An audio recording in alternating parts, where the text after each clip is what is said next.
What's going on, everybody? Welcome back to another video. Hope you're doing well, feeling great, and enjoying freedom. It's a great day to have a great day. Today, I wanted to talk about how my savings account just gave me an interest income pay raise and why it really doesn't matter to me and something else matters a whole lot more. We're going to get into it, but really quick, just in case you're new, make sure to subscribe for daily videos, subscribe to my second channel for weekly videos, get yourself some DYDSS merchandise to help support the channel. Try out some G Fuel Energy Formula, $5 off your first order by clicking the link in the description. And of course, make sure to go and get your up to 12 free fractional shares by downloading Webull and funding your account any amount, even as little as a penny. For every friend you refer, they're going to give you even more free stocks. On your first and third referrals, they're going to give you anywhere between 1 and 20 free shares of Google per spin. And on your second and fourth through 30th referrals, they're going to give you 10 free random stocks per referral. Promo ends on the 15th. Time is running out. Please move fast. We will link in the description. All right, so today I wanted to talk very quickly about my savings account and how I just got an interest income pay raise. Now, for those of you who don't know, I've been saying for years and years and years and years, I'm personally not a fan of savings accounts. They're not really my thing. I don't really like the idea of storing any more than what's necessary in a bank account because it depreciates in value. It's just not really something that I'm a fan of, and inflation is way higher than interest. But anyway, I'm not that big of a fan of savings account. I created one a couple of months ago, and the reason for that was because I decided that I wanted to save up for a cargo van, and I'm going to need that cash sitting in a bank account so that I can make that purchase. I did not create a savings account for anything long term. I created a savings account for a purchase that I'm going to make this year. Now, when I opened up the savings account, the APY I was being given was 3%. 3% of my money. Not too terrible. Not anything atrocious. If I have $100 sitting in there, wow, okay. That's $3 a year. That's not exactly how it should be looked at. A savings account isn't something that you should be using for to replace your job by any means. But 3%, that's actually pretty solid. Within a couple of weeks, that was raised to 3.25%. Then I noticed it was raised to 3.3%. And just yesterday, I noticed it was raised to 3.4%. So for every $100 I have in that savings account, it's generating me $3.40 per year. But it's paid out monthly, so the compound effect starts to kick in on a month-to-month basis. If I have $100 sitting in there, $3.40 per year, divide that by 12, it's 28 point something cents. That's what it pays the first month. So then the second month, I'm getting 3.4%, not on $100 anymore, but $100 and 28 point whatever cents. And then the following month, it's 3.4% on a little bit more money. And the following month, it's 3.4% on a little bit more money. And the snowball effect keeps rolling. Now, of course, APY can go up, it can also go down. Who knows? Maybe next month it's not 3.4%, maybe it's 2.9%. Who knows? The point is, I couldn't care less about that interest income. That's not why I have the savings account. I have the savings account so I could buy a freaking cargo van, and I could turn it into a weekend camper and have the whole back of it emptied so I can also use it as a mobile office. I want it to be something that I'm using pretty much exclusively for work. I want it to be a business purchase. But anyway, I'm not going to talk too much about the savings account because for the most part, I don't even like the fact that the cash is sitting in a savings account. It kind of bugs me. So I'm not going to sit here and talk about savings accounts as if I'm promoting savings account, because that's not what I really want to do. If I am going to promote something, I'm going to promote something that will save you money. And one of the ways that I do this is with a credit card. And I'm not going to turn this into a whole thing because there's one other thing that I wanted to talk about before moving on. I want to talk about a better version of a savings account. Not an actual savings account, but my own version of a savings account. But I wanted to talk about this credit card really quick because you have a month and a half left of this promo that's going on right now.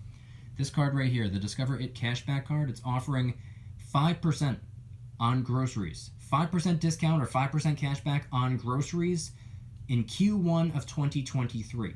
We're already halfway through that. It's the middle of February. So, if you want to make the most of that, and you don't already have, or if you already have this card, make sure you're using it for that. If you don't already have this card, go and get one. It's arguably the easiest card to be approved for.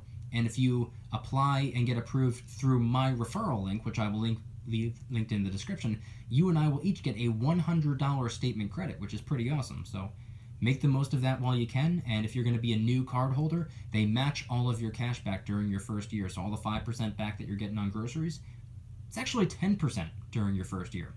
And then moving into Q2, it's going to be a different category. It's going to be something else. I don't know what it is just yet. We're going to find out toward the end of March, but it's always something practical, and sometimes it's like eBay purchases or Amazon purchases. So if you're planning on picking up any silver and gold online or some prepping supplies or whatever it is that you're going to buy, that's going to be a category, probably in Q3 or Q4 if I had to assume. So anyway, I will leave the link in the description in case you're interested in this card. Moving away from that, I want to talk about what I consider to be a better version of a savings account. It's what I consider to be a physical at-home savings account.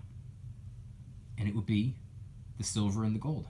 That's just one example of how I'm being my own bank, essentially. The silver and the gold. It's what I've been using for the last 5 years.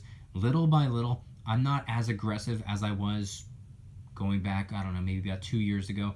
But my first year, my second year, my third year, I was all in. I was going as aggressive as possible. And I was utilizing the precious metals as a way of preserving wealth for the long term. And that's still what I'm doing, but I treat it more like a hobby now, because that's probably the way that it's supposed to be treated.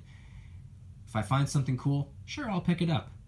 If it crosses my mind, hey, I haven't picked up any coins in a couple weeks or a couple months or whatever, sure, I'll go get some more. It's fresh on my mind, let me go get some more. Let me add to the stack a little bit. Sure, yeah, absolutely. And it's what I consider to be a physical at-home savings account. And the reason I consider it to be a savings account is because it's always going to be something of value. It's always going to be something of substance. It's always going to be something that's worth something. Silver and gold, they will never be useless. They will never be worthless. Spot price fluctuates, but one could argue it's actually the purchasing power of the dollar bill that's fluctuating, and silver and gold have remained the same since the very beginning. One could make that argument. Another way you can go about saving or preserving wealth is by investing in world-renowned companies.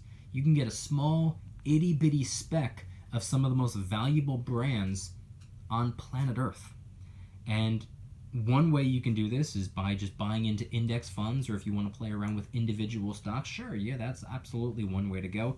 If you don't already have a method of doing so, one of the ways I do is on the Webull app. I mentioned in the beginning of the video, if you download the app and fund your account, they're going to give you up to 12 free fractional shares. You can deposit as little as a penny. It still works. And for every friend you refer, they're going to give you more free stocks. On your first and third referrals, they're going to give you anywhere between 1 and 20 free shares of Google per spin, and you get 2 spins. And then on your second and fourth through 30th referrals, they're going to give you 10 free random stocks per referral. Don't pass up on an opportunity. We will link in the description. If you don't want the stocks, go and get them anyway. Sell them. Congratulations. Now you have the cash to go and get some, I don't know, silver and gold maybe. But these are just a couple of examples, a couple of different ways that you can do things on your own way.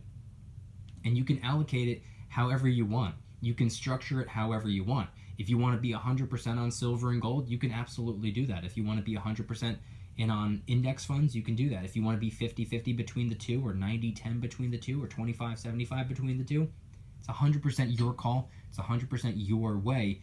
And that's why, coming around full circle, at the end of the day, that's what it means to be your own bank, and to bank on your own terms, and to have your own version of a savings account, whether it be a physical at-home savings account, or whether it be a savings account that you can carry around in your pocket with you, just knowing that you have an app on your phone where you have, a little bit of cash tucked away in index funds, and you're investing in the markets, you're investing in the economy for the long term. There are so many different ways you can go about doing this. And in the process of pumping your currency into whatever it is that you use as a savings account, whether it be a traditional savings account at the bank where you're getting maybe 3.4% APY, maybe you're pumping that cash into silver and gold at the coin shop, maybe you're pumping that cash into index funds on Webull, whatever the case may be. Make sure you are saving as much currency as possible so that you can put it into these savings accounts. And like I said before, one way you can go about saving is by getting 5% back at the grocery store for the next month and a half. Link in the description. If you apply and get approved through my link, you and I each get a $100 statement credit. So make the most of that while you can. I want you guys to head on down in the comments and let me know anything and everything related to today's video topic. If you guys liked it, please hit that like button, subscribe if you're new, subscribe to my second channel, which is my backup channel for exclusive weekly content. Get yourself some DYDSS merchandise to help support the channel in the biggest possible way. Try out some G Fuel Energy Formula, $5 off your first order by clicking the link in the description. Over 50 different flavors to choose from. This one's Bahama Mama, and I definitely recommend it. And of course, like I said before, make sure to go and get your up to 12 free fractional shares by downloading Webull and funding your account. You can deposit as little as you'd like, even as little as a penny. It still works, it still counts, you still get your up to 12 free fractional shares. And for every friend you refer, they're going to give you more free stocks. On your first and third referrals, they're going to give you a spin on the Webull wheel, which guarantees you at least one free share of Google, with the chance of winning all the way up to 20 free shares of Google per spin, and you get 2 spins. And then on your second and fourth through 30th referrals, they're going to give you 10 free random stocks per referral. These promos end on February 15th. I think you have like 2 days left or something like that. So please move fast. Don't pass up on an opportunity. Webull, link in the description. And I want you guys to head on down to the comments and let me know one more time. What is your version of a savings account? Or savings accounts, plural. Do you use a traditional savings account at the bank? Maybe that's just where you keep your emergency fund, which I'm all for that. I don't see any harm in that. Maybe you use silver and gold exclusively. Or maybe you're building a business. Or maybe you're investing in stocks. Or maybe you're putting it all in index funds. Or just, what is your version of a savings account? And how's it working out for you? Head on down to the comments and let me know anything and everything related to today's video topic. Thank you guys so much for watching. See you tomorrow. Don't forget to smiling. Peace.